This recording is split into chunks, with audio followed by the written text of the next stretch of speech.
Graham Sheppard, welcome to the show. Welcome to the show. Thank you, Levi. When was the last time you played a round of golf? Oh, I'm going to say that was about 7 months ago. No way. Yeah. No, actually, no. Charity golf day? Yes, about a month ago. Yeah, okay. I played 9 holes. How'd you play? Pretty ordinary. Good. Pretty ordinary, yeah. Yeah, certainly not playing as much as I would like to, but I suppose that's what happens with life and families and all that sort of stuff. Golf isn't as much of a priority anymore, I suppose. So. Can you tell me a bit about your history there? And you were a professional touring golfist. Yeah, in a previous life. Golfist. Yeah. Golf player. Golf. Tournament professional. Professional. Yeah. And tell me about it. What was that like? And Oh, it was great. The experience was something that, I feel very privileged I did, I suppose. Not many people get to play professional sport for 10, 12 years or what I did. But it's a lot of work. It's a lot of work, a lot of travel.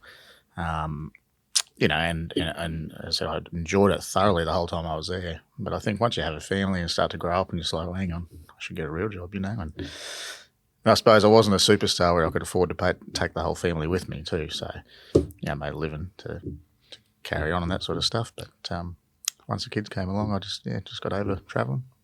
That's fair enough. You didn't want to be. Would you even want to be in that whole scene now? You're looking at shows like Full Swing, I think it is, which I haven't watched. But do you watch that and just go, oh, these guys? Look, I really enjoy watching it, and appreciate what they've done. Because it's a lot of dedication, a lot of commitment to get to where they are. But I don't regret not playing anymore. Not at all. I heard someone talk about how I'm trying to remember the other sport they talked about. Pool and golf as really there was like a real blending of execution and strategy in a way that a lot of sports don't have. Yeah. So you've got obviously it's almost like you've got the strategy from chess, but then you've got the grunt work and execution from like basketball or soccer where you're kicking a ball, putting a ball into one particular place. Yeah, yep.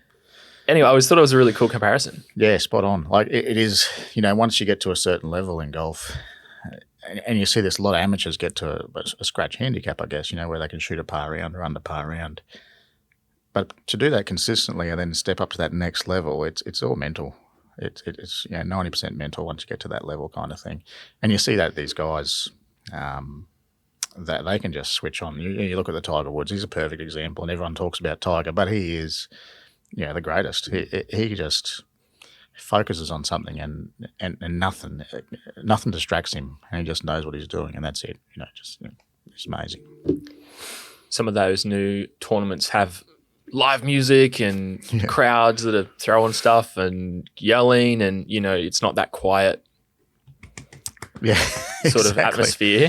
How would you go in? How would you go there with all those distractions? I'd probably be laughing at everyone else. But look, I think that's part of your training when you are learning to be a professional. You have to block everything out, so you really don't know about what's going on around you. You get in your little bubble there to hit your golf shot.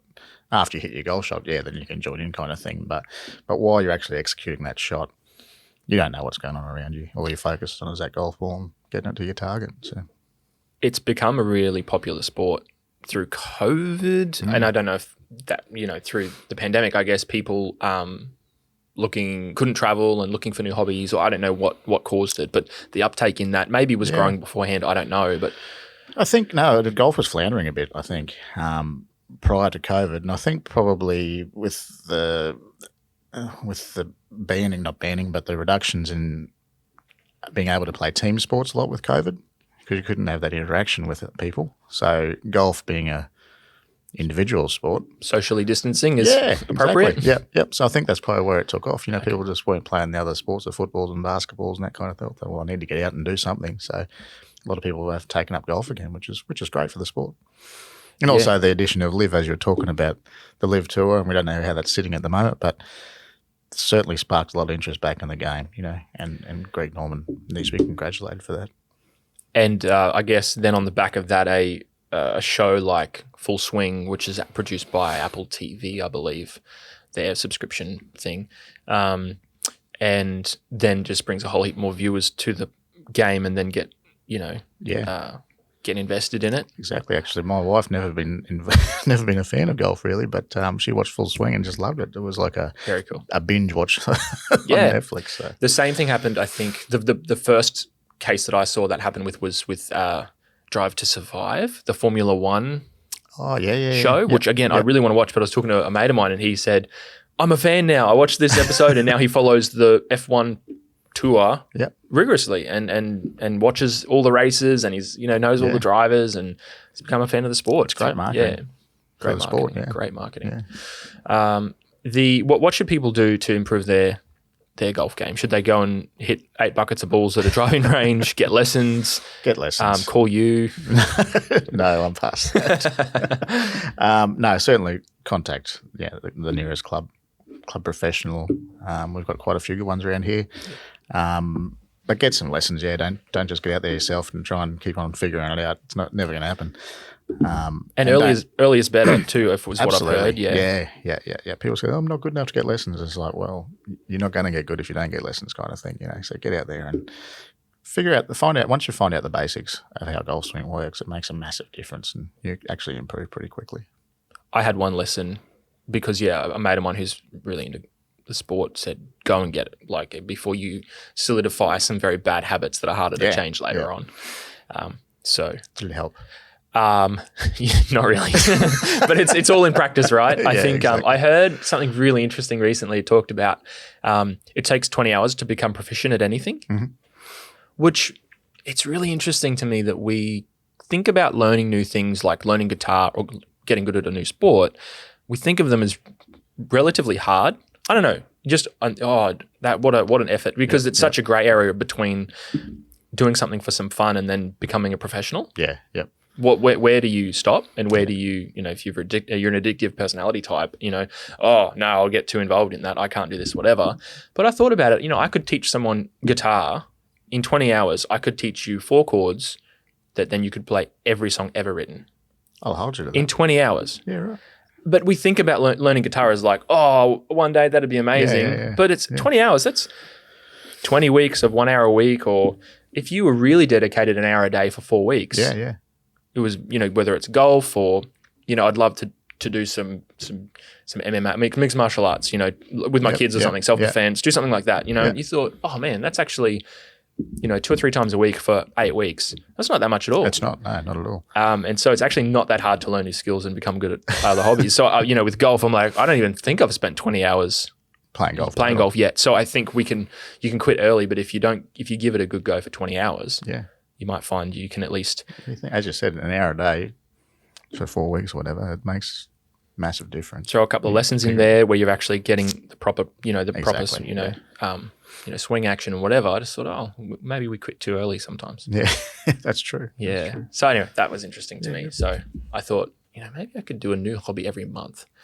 Not every, and that's probably a bit too much. Of everything, Well, not that you already know. I'd be jack of all trades, master of none. Actually, that's what it would be. It'd be literally that. Where you could, for 4 weeks, you could do an hour a day and become proficient at something in it. Anyway, and then just move on to the next thing. There it is.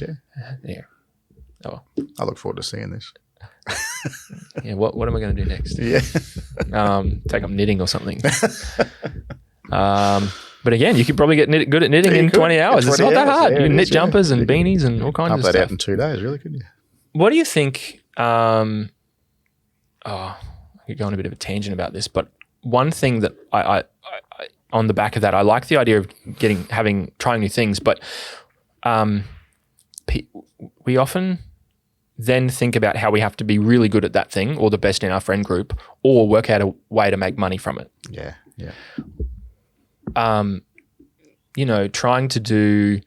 Trying new hobbies and trying new things for the sake of trying them, and thinking that you could get, getting better at golf could make you better at pickleball or make you better at chess or who knows, make you a better father or a better employee, and your mental health's better. I don't know. Like you've got all these other broader things without, I don't know. I think often we get a bit addicted to things and have to become the best at that, or if we want to go further in it, you have to make money from it. Or I think you've got a competitive personality too, Levi. yeah, probably. I get in trouble with that all the time. Yeah. It's like, just go and do it for an enjoyment. And I was like, no, Well, I don't want to do it unless I win. Like, I've got 6 brothers, so I think Yeah, there you go. you have to, there it is. yeah, and they're all younger than me, so Yeah, and all okay. taller than me, Yeah, so well, it's a losing battle.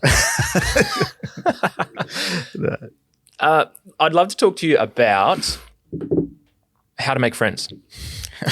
You've got lots of friends. Have I? Well, thank you. And I really like how you've, over the years, and it's more in a professional sense of building a network, I think, where it's relevant. Yeah.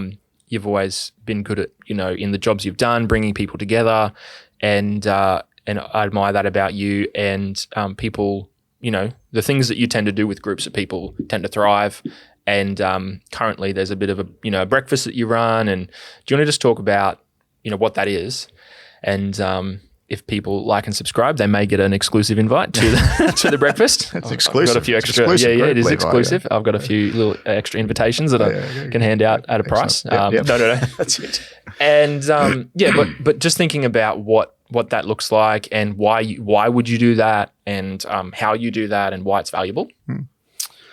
Well, back to the start there, I guess, growing your network and the network I have.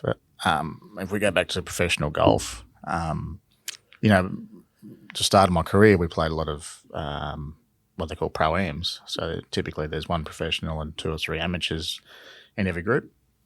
And a lot of these tournaments, the amateurs you're playing with are actually the business people sponsoring the event.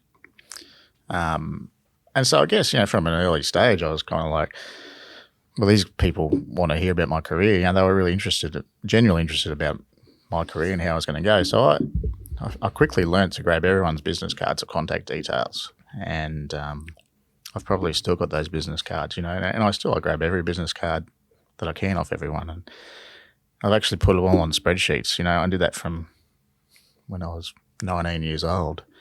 And what I did, I just updated everyone what my movements were. This is before Facebook and LinkedIn and all the social media, so all we had was emails.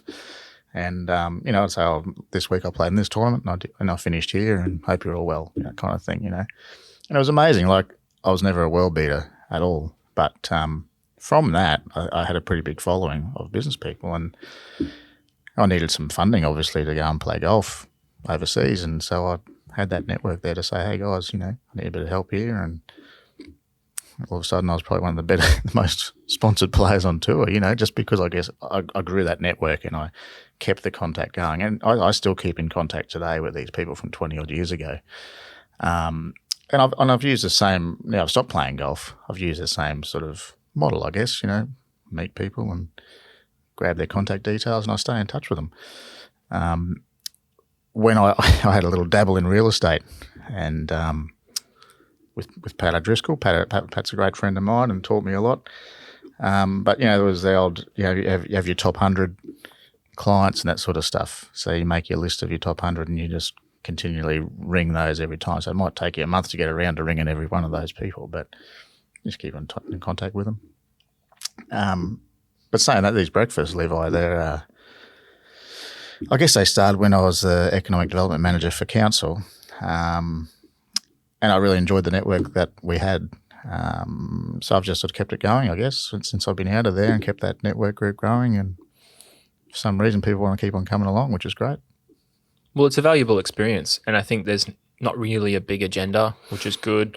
Sometimes if it's industry groups, they're selling memberships or they're... Yep. I think there's a purity in the fact that you're just getting people together who just have a good time. And that's it. I'm very passionate about local businesses. So I kind of try and identify who's going to work well together and could help each other out, especially a lot of major projects we have at the moment on our doorstep. So it's so important that our local businesses can see that they can have an inroad into these big projects.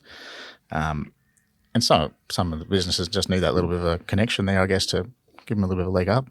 So, my goal is to try and get some of these major projects proponents to the breakfast, which they have been coming along. And it just gives all their local businesses that bit of a contact towards these businesses, and hopefully they can get some work out of them. So, Yeah, and I think you've done well at circulating. There's industry briefings and things which, councils or industry groups who hold those do their best to say, hey, we're doing this and there's a project update here and doing these other things, but their network is also limited. And so there's information you've been distributing, which is, I hadn't heard, that's happening. Oh, cool. Like I hadn't actually heard from the very people running that it was on. And so I think that's valuable because I was talking to someone the other day, there was a Rocky Ring Road update on, and he found out the morning of. Yeah, right. He jumped in the car and drove straight there. Yeah, he rang one of his mates and said, what are you doing today? And I'm going to this industry briefing. He's like, what? So he's in that industry. And yeah, it's hard for these industry groups to, I guess, get a hold of everyone. So, and that's what I'm obviously involved in those, or have been involved in those industry groups, and I still get a lot of communication. So when I do see these events come out, I make sure I flick them through to the relevant people who will get some benefit out of it. So.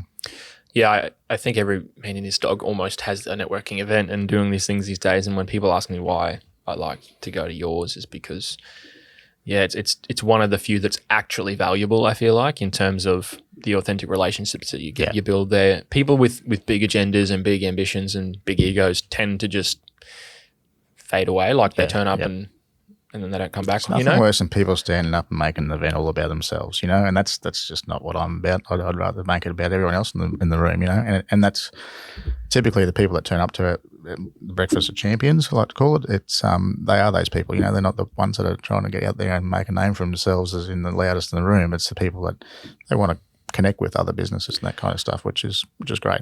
Half the time it's businesses and business owners that, in a small regional area are very unassuming as well. Yeah. They don't go around tuning their own horn, and you have these guys stand up and say, oh, yeah, well, because we go around the group and say what we do or something. Yeah. And you hear these guys and you're like, whoa, that's actually so impressive. Yeah. I didn't even know these guys existed. So there's actually these really cool, successful businesses in our region that you never even hear about. You don't even know about. No, that's right, yeah. They employ 30 people, or they turn in over this, or they're involved in these projects, service this. Like, wow, that's super impressive. Exactly, yeah, and that's exactly the people we want to come to these breakfasts, just so they can get their business out there and people can actually recognise them for what they're doing for their business, but their region, and the amount of people they put on employees, it's great. I find working with people, if you have a foundation of connection, I find the work's a lot more fruitful. Yeah. So if you can be there and meet someone and you have an authentic connection with someone, and you're both, that's what I really like about the idea of capitalism in a society as well in its pure form, is that it's crazy to me that both parties you can have a win-win.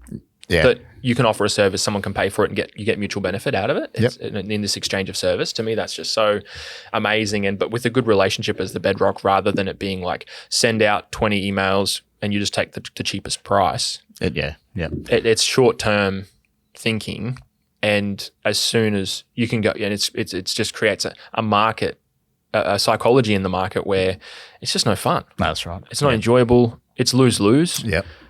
When if you can meet someone and go, oh, cool, you do that. Oh, cool, I might need you for that. And then you've got this beautiful relationship that blossoms. And if there's a problem with the work, you can ring someone and go, hey, man, like what's happening here? And I'm so sorry, that's not our usual quality of work. We can do this to fix it. And it's just like, it's fruitful. Exactly. And that's exactly what I'm hoping to get out of all these breakfasts, and I know that there has been a lot of partnerships, I guess. Yeah. Not business wise, but partnerships where they are helping each other out and that kind of stuff that have come from the breakfast. So every time I hear one of those stories, I'm like, yeah, that's exactly what I'm after. It's, as I said, there's no real agenda to it, just trying to help everyone grow their own businesses. So I heard someone say your network is your net worth. And I think when you talk to people who are a bit green in business, and I can only say people because I've been in business about 10 years, which is still a bit green, but it's it's enough to know a thing or two. You're doing a good job, Levi, don't? Thank you. And what I've found is that it is the people you know and the relationships you build. Yep. And if you could go into any town anywhere in almost any industry and undercut everyone. Yeah. And probably get work. Yeah. But it's just not a good long-term strategy. Not at all.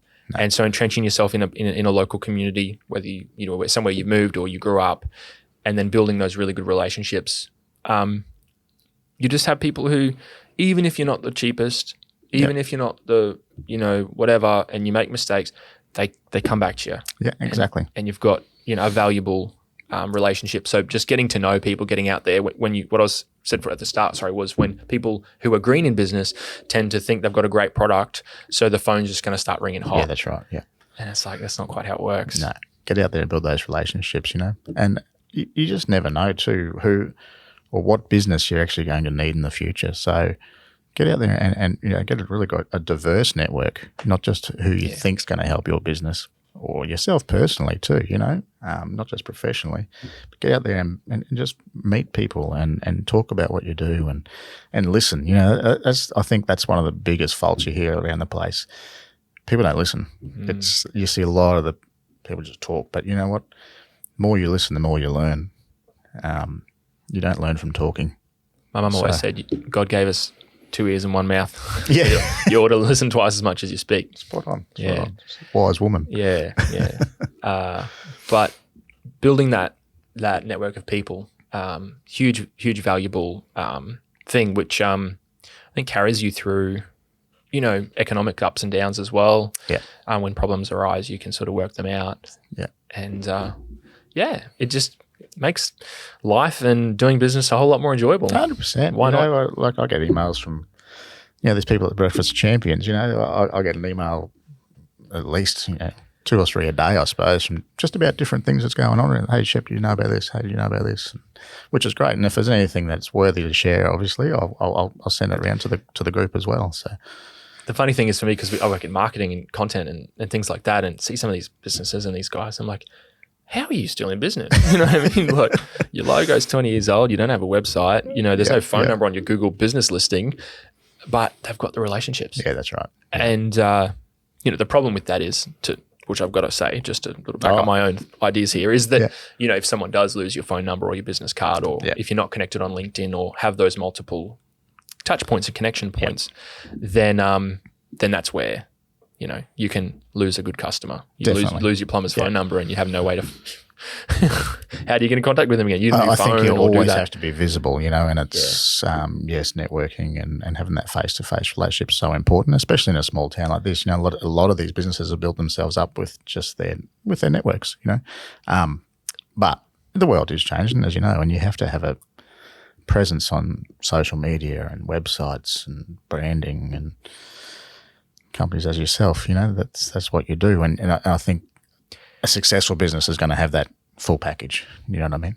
The big thing I think for businesses is also on a personal level, like you've done well at this, is building a personal brand. Yeah. And you could go anywhere, but people know your name and they'll get to know the company you work for, but that there's more to it. Yeah. And so when people are able to, for their business, generate a following or have a great online presence, their business is actually worth more. Yeah. Because it's beyond them.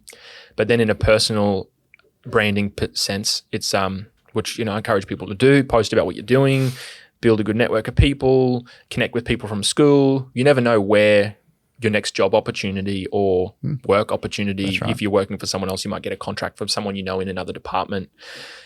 All those things just come from, I've had some great opportunities come from just connecting with people on LinkedIn or whatever it is, sending people a message, and people have known over the years and they end up in a really great position somewhere, and they can start feeding your work or whatever. And it's just, it's not that hard. It's not. Just be nice and stay around and exactly stay committed.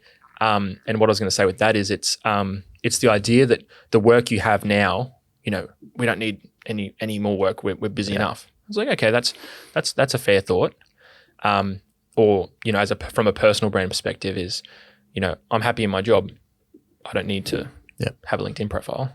It's like, well, is that the best job you could have? Yeah. Yeah. Or is the clients you're doing work for, are they is 100% of that work all work that you love taking on and want to do? Probably not. Yeah. There's a good chance 20-30% of that work is just, because we have to and paying the bills. Exactly. So the idea that you could actually get more clients in the area of, work you love doing that's with higher profit margin or something like that, that's what you can actually find 100%. Through exploring and building a profile and building a network and exploring, or through a job opportunity. As you said, you never know where the next opportunity is coming from, and you're growing your network, growing your presence. That's where those opportunities come from. So LinkedIn's pretty good for that, I think. LinkedIn's great, yeah. I probably haven't been really active on it lately, but I need to get back in there, be a bit more active. But obviously, I put the Breakfast of Champions up on there and some great photos of you on there, Levi. So I want everyone to look at. Just one. Yeah. Just one. But yeah, I think it's, just doing those things, updating your profile. Yeah, I see people and, congratulate them on their 7th, year anniversary working at such and such. I'm like, they left there 2 years ago. Yeah, exactly. Yeah. There's a lot there. A lot of people are a bit exhausted with media, like, online stuff. Yeah. So I get that. But I think you can be specific about what you do and keep it positive. Yeah. You see some people put negative stuff on their profiles. But I get more likes if I post negative stuff. Yeah. Controversial's okay, but probably not the negative, you know what I mean? That's true. Yeah, okay, I'll stick with controversial. Yeah. Controversial's fine. That's fine. Okay. It's pretty interesting. What would you say to, people who are starting their career or like what should they do? How should they think about this? And, people aren't necessarily thinking about the inappropriate, maybe controversial things they're posting on their profiles, and that maybe they should, I'm not saying hide from those ideas, but they should be aware that it may impact their future job prospects. Yeah, they need to be aware of that. I know a lot of employers do look at social media profiles before putting anyone on. So, certainly be aware and be a bit smart about what you post on there, and just your actions out in the world too. Get out there to a lot of networking events, and if they're a nighttime one, don't get sitting there drinking too much and making a name for yourself that way. But just get out there and mingle with the business community. There's a lot of networking events around our region, so a lot of opportunities. Yeah.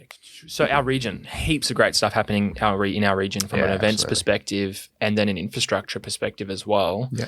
Do you want to tell me a bit about what's going on? Major projects wise, we've got the Ring Road, which is finally kicking off, which is great. 2 small packages have been given out. We've got the BMD and Bilby side of things on the northern end, which is Yeppoon Road there. And then the Asiona and Fulton Hogan partnership starting on the southern end. So that's starting this month, which is fantastic news for Rocky. A lot of work there for our local contractors. And not just the civil construction people, it's all the suppliers, and they will have offices, and they're going to have camps eventually, and food suppliers and cleaners, and so there's so many opportunities with these big projects. So as well as Ring Road, we've got the water pipeline going from the Fitzroy River down to Gladstone.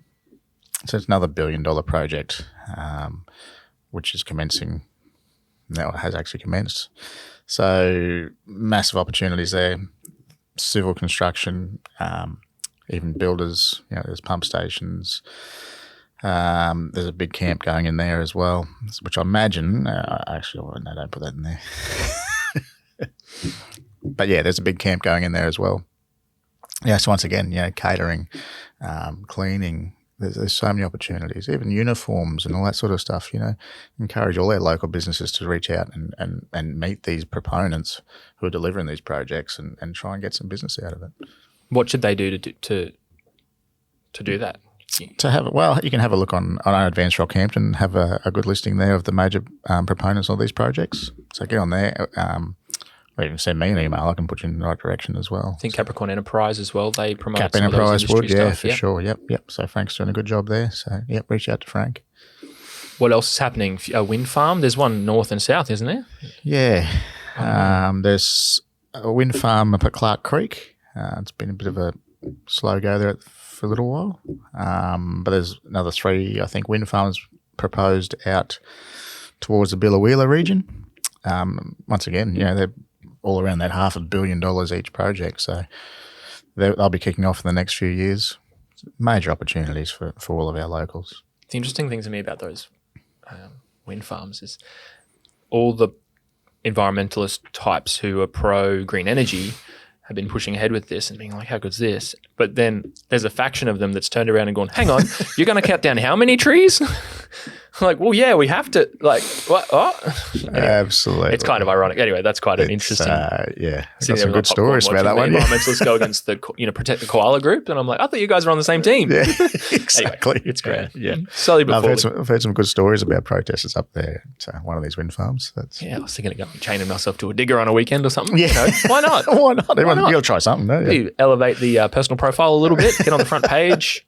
All publicity is good publicity, apparently. Exactly. Yeah, I said be controversial, so there you go. Yeah, there we go. That would be controversial. Glue my hands to a tree. I don't know. There's heaps of things I could do. Yeah. Elevate that profile, build the network, get to know Let me know how that goes. I won't come with you on that one. I'll become best mates with the guys down at the watch house. Yeah, exactly. I got some contacts there. I'll let you know how that goes. Yeah, for me. good. Thanks. Oh man, plenty happening. What about you're a bit of a an outdoorsman, I would say. Yeah. Just went on a good couple of weeks trip camping around Yeah, Central Australia. Central Australia up to the Gulf, Carpentaria. Yeah, it was fantastic. Yeah, just roughing it for 2 weeks, really, sleeping in the swags and 5,500 kilometres in 16 days, I think it was. So did a lot of Ks, but it's beautiful out there, you know, and it's getting busy too. You know, the marketing that they're doing for tourism out there is fantastic, and the amount of caravans was unbelievable. So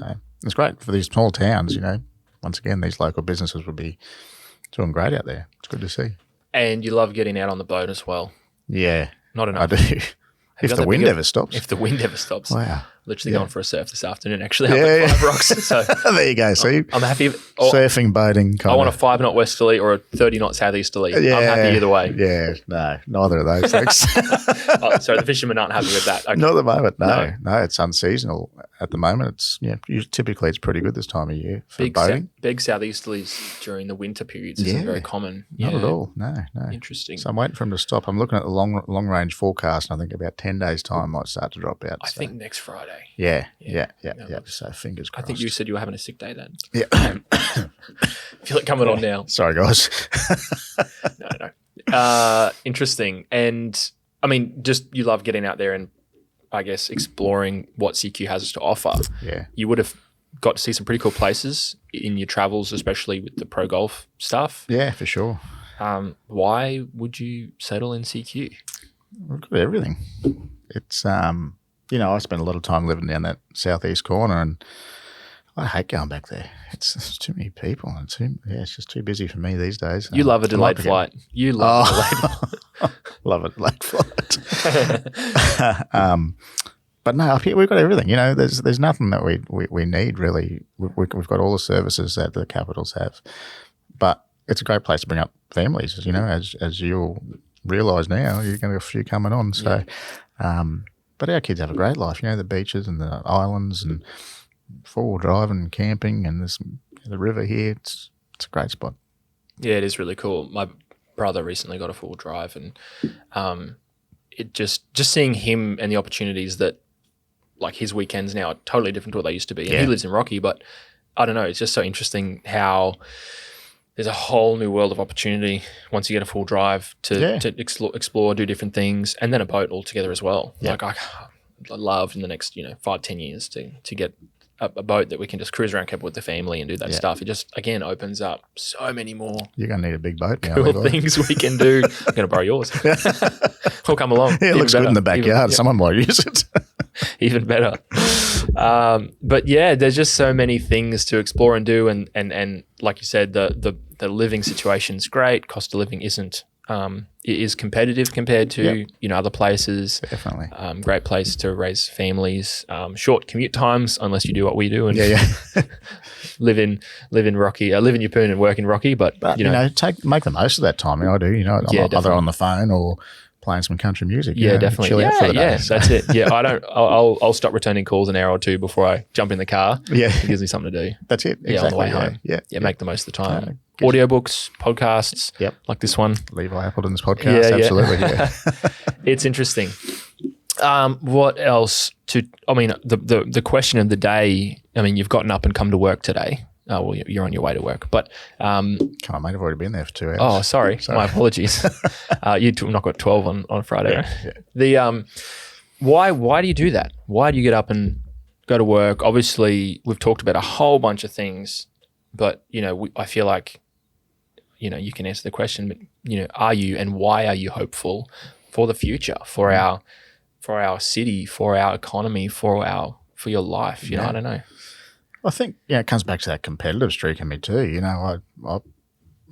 What I'm doing at the moment, I'm loving it because it's a growing business and there's so much opportunity out there. So let's get out there and capitalize on it. And I guess that's what drives me and drives most people working in business or whatever they're doing. Get out there and have a go.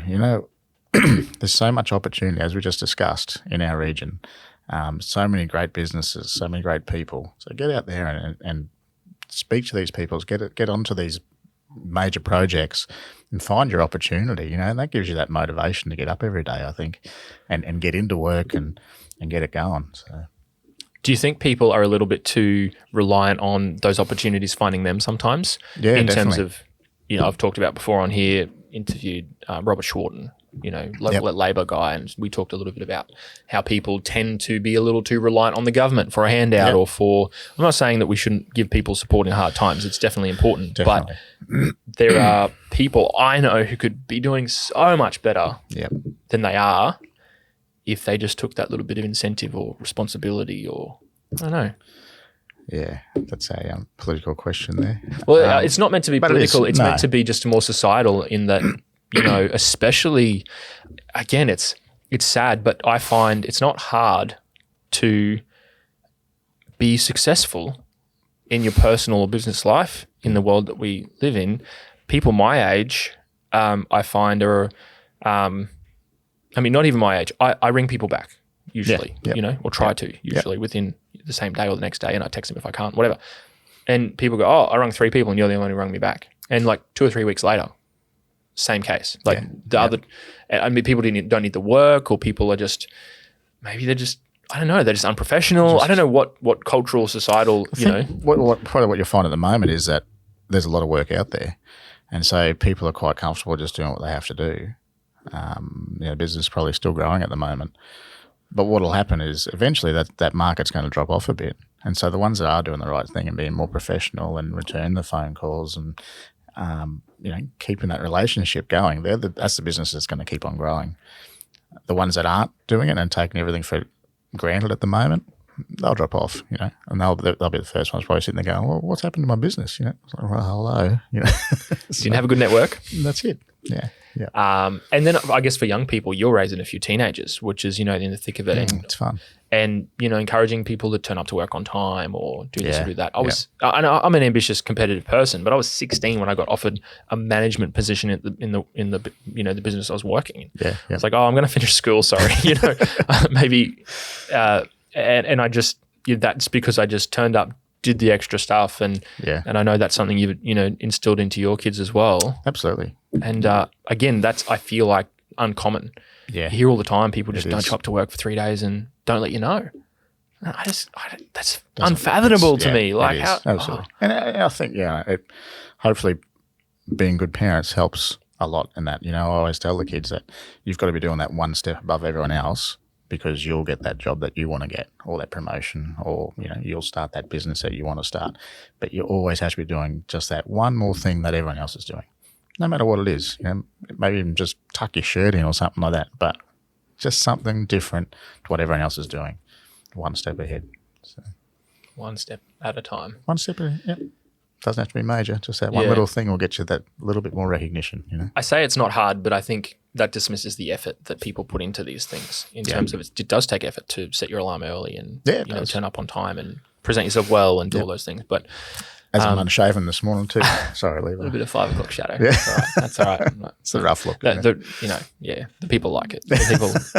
A great encouragement for businesses to get out there, get to know other people in their industry. I think work together as well. If you're get to know your competitors in a sense of, you should be aware of what they're doing and what you're not doing to stay competitive in the market, but work together and build your industry up together.